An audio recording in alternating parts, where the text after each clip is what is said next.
ఫ్రీయా కదా బస్సు?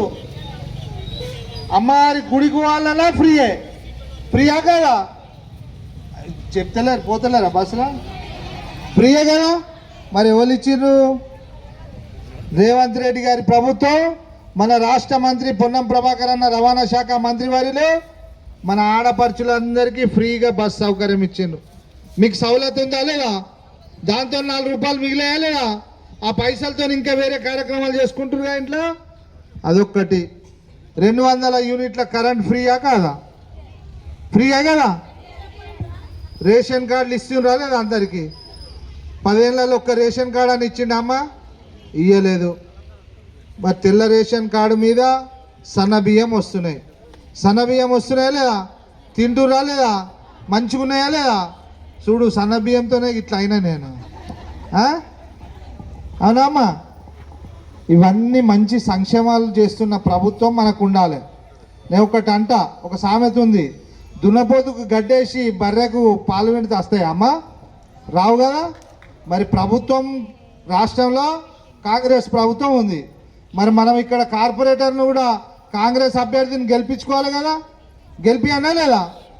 గెలిపిస్తేనే మనకు పనులు అవుతాయి. 3 ఏళ్ళు రాష్ట్రంలో రేవంత్ రెడ్డి గారి ప్రభుత్వం ఉంటుంది.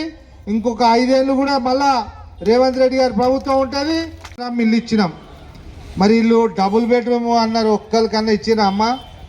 ఎవరికన్నా ఒక్కరికి డబుల్ బెడ్రూమ్ వచ్చిందా అమ్మ?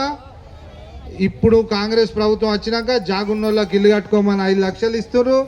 జాగ లేని వాళ్ళకు, ఇల్లు లేని వాళ్ళకు ఇల్లు ఇచ్చే కార్యక్రమం కూడా మొదలవుతుంది. ఇప్పుడు ఈ ఎలక్షన్లు కాగానే మీ అందరికి మళ్ళీ ఇల్లు లేని వాళ్ళందరికీ ఇల్లు వస్తాయమ్మా.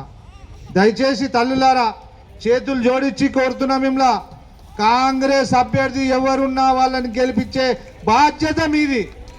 అవునా కాదా? వైఎస్ రాజశేఖర రెడ్డి ముఖ్యమంత్రి ఉన్నప్పుడు మనకు ఫలితాలు వచ్చినాయి, సంక్షేమ ఫలాలు వచ్చినాయి. ఇవాళ మళ్ళా రేవంత్ రెడ్డి గారి ప్రభుత్వంలో మళ్ళా మంచి రోజులు వచ్చినాయి. ఇందిరమ్మ రాజ్యం వచ్చింది, మన అందరికీ మంచి రోజులు ఉన్నాయి ఇవి. అవునా కాదా? ఇక టీఆర్ఎస్ల గురించి ఒక్క మాట చెప్తామా, వాళ్ళు కమిషన్ల కొరకు పనిచేస్తారు తప్పించి మన ప్రజలకు ఏదైనా చేయాలని చేయరు. చేస్తారా అమ్మా? కార్పొరేషన్ మొత్తం అవినీతిమయం అయిపోయింది. దోసుక తింటారు. మనోళ్ళ గరీబ్ వాళ్ళకి ఏం చేసే పని లేదు. వాళ్ళకు కమిషన్ల కోసం తప్ప వాళ్ళు చేసిన పనులు ఏవీ లేవు. దయచేసి మీరు ఇవన్నీ గమనించాలి. వాడోడు వీడోడు అత్తడింటికి పైసలు ఇస్తాడు, మందు బాటలు ఇస్తాడు, వాటికి ఆశపడి కాంగ్రెస్ని కాదని అనుకో, మీకు ఏ కష్టాలే కష్టాలు. మరి మా తేజ్గా మాట్లాడింది.